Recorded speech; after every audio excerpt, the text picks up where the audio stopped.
¿Qué tal? ¿Cómo está? Le damos la bienvenida a El Explicador de Enrique Ganem y María de Los Ángeles Aranda. Mire, ya sé que lo que voy a decir va a causar alguna molestia. No es la intención. En términos prácticos tangibles, en términos de nuestra capacidad de producir cosas e incluso en términos de nuestra capacidad para entender cosas, la ciencia es la actividad más importante del mundo moderno. Sin ciencia no tenemos vacunas, no tenemos botones, no tenemos alfileres, no tenemos naves espaciales, y sin ciencia no contamos con un mecanismo objetivo para discutir nada. Todas las actividades que pretenden ser objetivas, tarde o temprano acaban diciendo que sus métodos son científicos o alguna otra cosa parecida en el mundo de la administración, de la política, por todos lados. Bueno, habiendo dicho eso, normalmente nosotros no tocamos temas relacionados con la política y no vamos a comenzar ahora, pero sí vamos a pasar muy cerca del tema. No se preocupen, no vamos a discutir nada de política nacional, eso sí.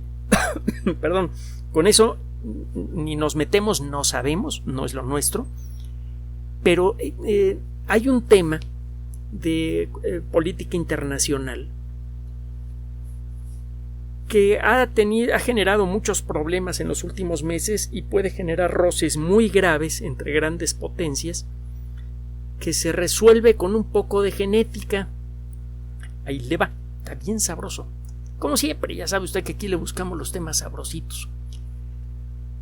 Revista Science, conste de lo mejorcito. Esto salió publicado el 27 de agosto de 2001. Nos atrasamos un poquito en presentárselo, bueno, primero porque se nos atraviesa el fin de semana y segundo porque teníamos otras cosas más inmediatas que platicarle con respecto a la lucha contra COVID-19. Esto que le voy a comentar también es una buena noticia y muy buena, se lo justifico al final. Tiene tiempo que existe una discusión fuerte que incluso ha llegado a subir algo de tono entre las grandes potencias, en particular entre Estados Unidos y China, con respecto al origen del coronavirus SARS-CoV-2. Y bueno, da la impresión de que resulta imposible de zanjar esta situación. Verá, podemos construir ADN o ARN desde cero con la tecnología actual. Podemos arrancar con un montón de moléculas básicas que se llaman nucleótidos y podemos, no es que sea fácil hacerlo pues, pero tampoco es tan difícil y según pasa el tiempo se va haciendo más fácil. Podemos ensamblar esas moléculas para formar una macromolécula muy larga. Acuérdese que muchas de las moléculas en el mundo de la vida son polímeros que están hechos pues, de monómeros. Y hemos hecho en muchas ocasiones la comparación entre las palabras y las letras. El polímero sería una palabra y las letras son los monómeros. Existen distintas familias de moléculas orgánicas y muchas de ellas son macromoléculas, son moléculas poliméricas, son polímeros. Por ejemplo, las proteínas están hechas de unos monómeros que se llaman aminoácidos. Las letras moleculares de las palabras que llamamos proteínas son los aminoácidos. Son moléculas muy simples, tienen normalmente alrededor de una docena de átomos, hay algunas que son un poquito más grandes. Los ácidos nucleicos también son polímeros. Los monómeros de los ácidos nucleicos se llaman nucleótidos. Y los nucleótidos son a su vez moléculas compuestas. Tienen un nucleósido, una molécula de azúcar, pero no del azúcar de mesa que usted conoce. Es una molécula que puede ser la ribosa o la desoxirribosa. Es esto lo que le da nombre a la molécula completa una vez que se forma. Y también tiene por allí un grupo fosfato, que es un átomo de fósforo con 3 átomos de oxígeno pegados. No nos vamos a meter ahorita con el detalle de cómo se arma una molécula de ADN o de ARN. El caso es que usted puede empalmar nucleótidos como piezas de Lego y la información genética está contenida en la secuencia de nucleótidos. Cada 3 nucleótidos le dicen a la maquinaria molecular de la célula qué aminoácido debe colocar a la hora de fabricar una proteína. En el ADN existen tramos que codifican la construcción de proteínas. A esos tramos dentro de la gran molécula de ADN, que en realidad está dividida en segmentos en el interior de nuestras células, le llamamos gene. Entonces, un gene es una secuencia de nucleótidos engranados de manera que la maquinaria molecular de la célula, al leerlos, va agarrando de 3 en 3 estos nucleótidos y con base en un código que conocemos desde hace ya varias décadas, va colocando los elementos para construir una proteína. Y como las proteínas realizan la mayoría de las funciones valiosas para la vida, el controlar la producción de proteínas controla a la vida misma. Es así como funciona el ADN y así como funciona su hermanito el ARN. Entonces, como ya no sabemos cómo va la historia y como ya tenemos muchas herramientas moleculares que se han venido acumulando desde hace ya medio siglo o más, tenemos la posibilidad de armar desde cero cualquier molécula de ADN o de ARN que se nos pegue la gana.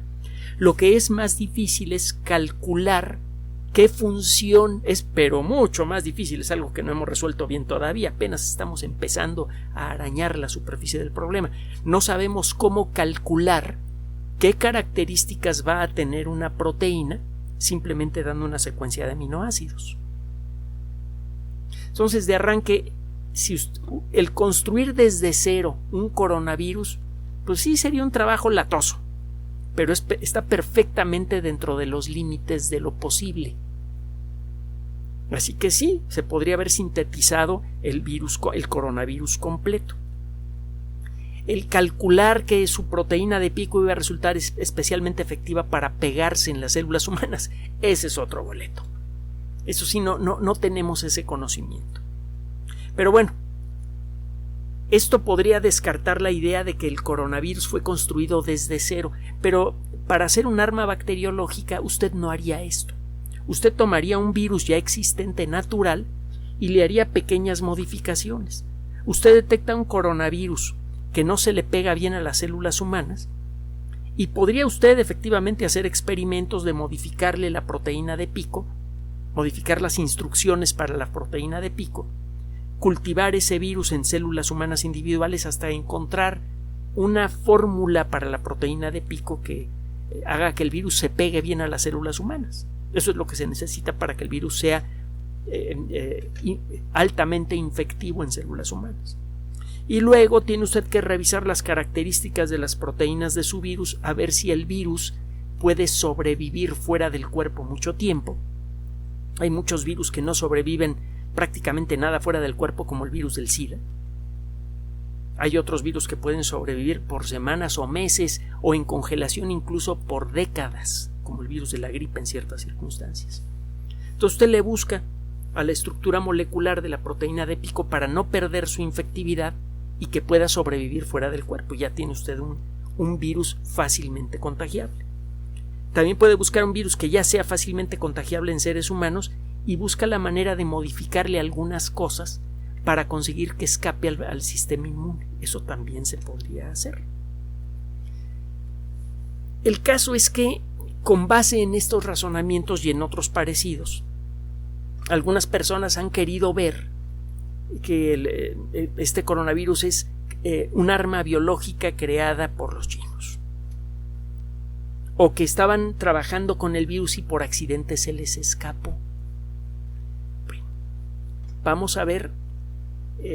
Primero, ¿esto es posible? Sí es posible. Y eso se sabe en todo el mundo. Por ejemplo, en el 5 de julio de 2007, la revista New Scientist publicó un pequeño comentario que usted puede encontrar en el internet. Pone New Scientist y luego busca algo sobre bioweapons que tenga por fecha el 5 de julio de 2007. Va a encontrar usted que hay, o cuando menos había en aquella época, un programa importante de desarrollo o cuando menos de estudio de armas biológicas en los Estados Unidos que lo mismo existe en Rusia y en muchos otros países, no porque quieran desarrollar armas bacteriológicas, sino porque la forma de enfrentar a una epidemia natural sería la misma que para enfrentar a un ataque intencional.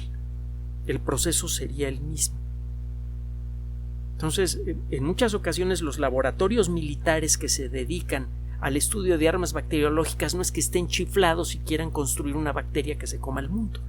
Lo que quieren hacer es estar conscientes de qué bacterias, virus y otros agentes infecciosos tienen el potencial de mutar por el motivo que sea, intencional o no, y convertirse en un peligro para toda la sociedad humana.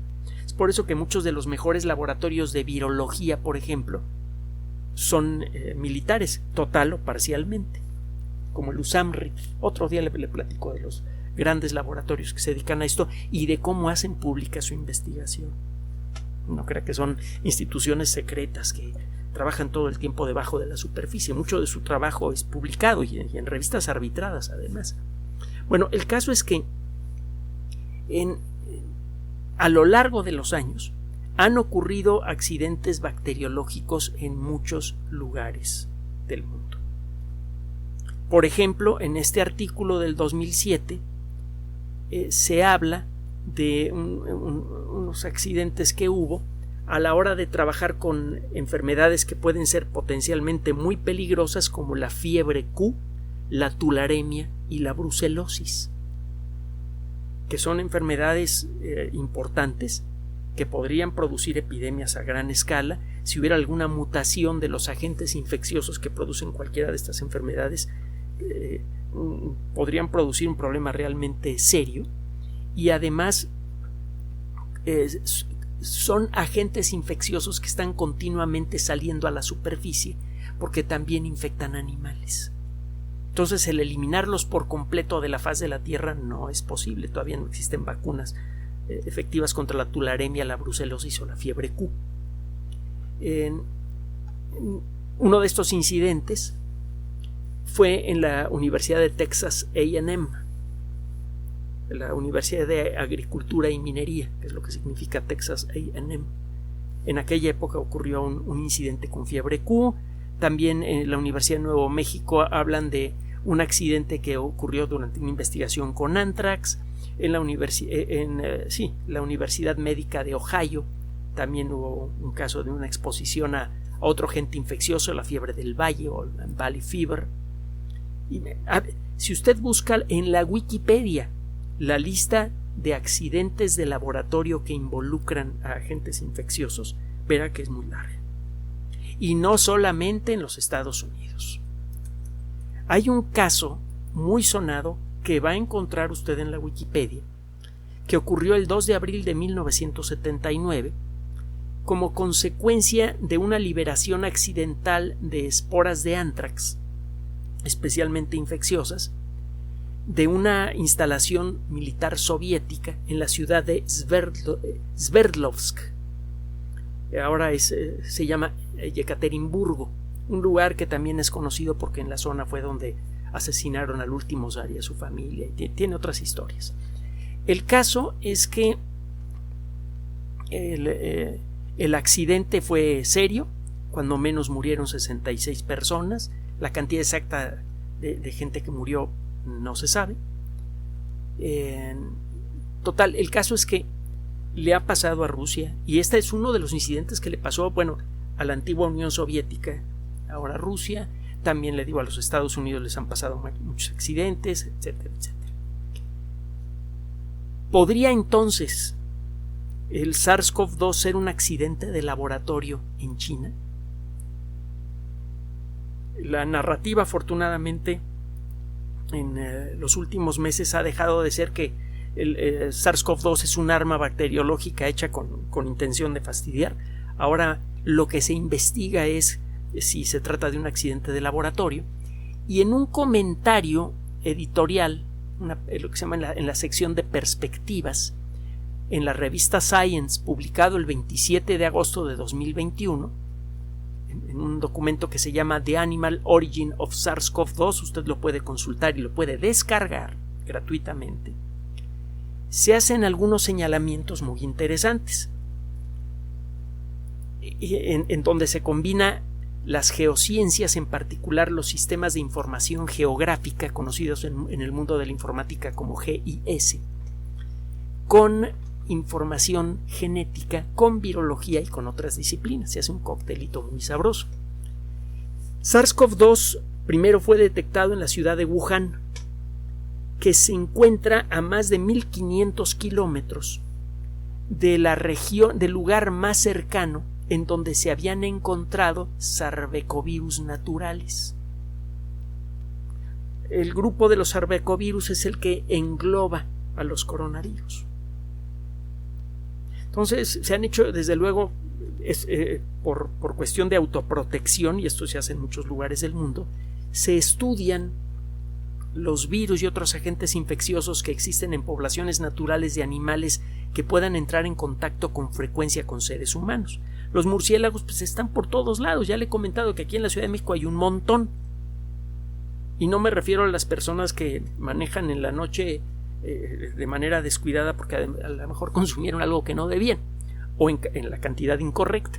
Me refiero a estos animalitos que parecen ratones, que vuelan por el aire y que se comen a un montón de mosquitos que de otra manera estarían dispersando otras enfermedades. Bueno, aquí en la Ciudad de México hay un montón. Si usted sale en la noche a algún lugar que tenga un poco de acceso al cielo, probablemente en algunas noches se escuchará un ruidito muy agudo, apenas detectable. Pss, pss, pss, pss. Esos ruiditos son producidos por murciélagos. Bueno, pues muchas agencias de salud, cuando tienen los recursos, estudian los virus que existen en poblaciones naturales de animales que entran con frecuencia en contacto con seres humanos. Y bueno, efectivamente, en las investigaciones que se habían realizado en China hasta ese momento y que habían sido reportadas en revistas arbitradas, se habían encontrado fuentes de sarbecovirus en un tipo particular de murciélagos en la provincia de Yunnan. Esto está a más de 1500 kilómetros de Wuhan. Esto es lo que ha hecho que algunas personas digan, bueno, es que el Instituto de Virología de Wuhan, que se encuentra en Hubei, muy cerca del lugar, a tiro de piedra de donde apareció el virus, pues ese es el responsable de la aparición de la pandemia por un accidente de laboratorio. Bueno, ¿y qué dice la genética al respecto y los sistemas de información? Pues obviamente la primera parte de lo que le acabo de presentar suena mal, ¿no? Es decir, me apareció aquí el virus y las fuentes naturales más conocidas del virus están a 1500 kilómetros. Pues, ¿qué me dices? Si de pronto te aparece el virus allí y tienes a tiro de piedra un laboratorio de virología, lo lógico es pensar que se te salió del laboratorio. Bueno, sí, hasta que llama usted un científico que está entrenado para ver más allá de las apariencias. Hay que tener mucho cuidado. ¿Quién sabe cuántos casos de malos entendidos entre personas e instituciones? ¿Quién sabe cuántas personas han sido condenadas injustamente por este tipo de evidencia? Por no aprender a ver la evidencia con más cuidado y con la cabeza fría. Ese es nosotros sentimos que el mensaje social más importante de la ciencia es ese. Si uno aprende a pensar como científico, hace mucho en favor de la vida social. Si se le enseñara a pensar como científico a la gente que tiene en sus manos la administración de justicia, etcétera, etcétera, yo creo que otro gallo nos cantaría. Pero bueno, regresando al tema. Se ha encontrado, desde que apareció SARS-CoV-2, que tiene muchos hermanitos genéticos casi idénticos en el mismo tipo de murciélagos que le llaman murciélagos herradura. Y los murciélagos herradura los encuentra usted en China de este a oeste, en la región suroriental de Asia y en Japón. Es decir, están por todos lados. Hay varias especies de estos animalitos que tienen grandes cantidades de sarbecovirus. El hecho de que el dato más cercano registrado de sarbecovirus en murciélagos esté a 1500 kilómetros, no significa que los virus nada más se encuentren allí. El género y las especies de murciélagos que se sabe que pueden tener relación con estos sarbecovirus están por todos lados. Entonces, de arranque, el enfocarse en Yunnan, que es el lugar en donde se habían estudiado murciélagos que tenían estos virus, no tiene sentido. De pronto, eso que sonaba tan obvio, como se lo presenté hace ratito, es una necedad. Es una tontería. No tiene bases la acusación. Por otro lado, es posible ahora hacer con la genética algunas cosas muy interesantes. Tenemos una idea de cuál es el ritmo de mutación del material genético de un organismo o de una cosa no viva que tiene ADN o ARN, que es el caso de los virus. Podemos estimar el ritmo de mutación para distintos grupos de seres vivos y también para distintos tipos de virus. Hay virus en donde las mutaciones son muy raras. La mayoría de las veces en estos virus, cuando aparece una mutación, eso hace que el virus deje de ser infectivo. Eso pasa mucho con la poliomielitis, por ejemplo. Por eso fue posible prácticamente erradicarla con un par de vacunas. Hay 2 variedades infectivas de poliomielitis, me parece, y las vacunas cubren las 2 variedades. Y si la gente estuviera un poquito más despierta y empezara con un científico y no se dejara llevar por las apariencias, muchos ya habrían vacunado a sus hijos y ya no existiría la polio. Pero no, siempre falta, más bien nunca falta un grupo, a veces tristemente muy nutrido, de personas que no quieren ver las cosas. Bueno, mejor para que me voy a molestar y voy a decir cosas que no veo. Siempre hay gente que no quiere vacunar a sus hijos. Bola de burros. Bueno, el caso es que se ponen a estudiar estos otros investigadores, viene la cita allí en el artículo que le menciono, qué sarbecovirus se encuentran en distintos grupos de murciélagos y la estructura genética de la primera variante conocida de SARS-CoV-2 que inició la pandemia. Conociendo las diferencias genéticas entre el promedio de los sarbecovirus de murciélagos y el ritmo de mutación del material genético de SARS-CoV-2, se encuentra que es muy probable que los virus de Yunnan, que por cierto fueron los que sirvieron de base para los trabajos en el Instituto de Virología de Wuhan, que esos virus tenían una relación genética común hace 40 años. Es decir, si usted ahorita fuera a la provincia en donde aparecieron, en donde se reportaron los coronavirus, en Yunnan, toma muestras de coronavirus de murciélagos, se pone a trabajar usted en Wuhan y se le escapa el virus, lo más probable es que no le pase nada. Tendría que mutar de cierta manera durante 40 años ese virus. Tendría que trabajarlo en el laboratorio por 40 años para que ocurriera un brinco accidental que fuera efectivo en seres humanos. Este es uno de los motivos por los cuales, uno de los muchos motivos que hay para pensar que es muy improbable que este virus haya brincado de manera intencional o por accidente a seres humanos en un laboratorio. Existen suficientes puntos de contacto entre la sociedad civil en China y animales exóticos. Acuérdese que tienen la costumbre de comer un montón de animales que normalmente nosotros aquí en México no tocamos, cuando menos no en las grandes ciudades. Pero en México y en muchos otros países del mundo mucha gente come animales del campo. Y es de allí de donde salen un montón de enfermedades. Por ejemplo, no se ha podido eliminar la peste bubónica. En los Estados Unidos ocurren un puñadito de casos cada año, 2, 3, 5, 6.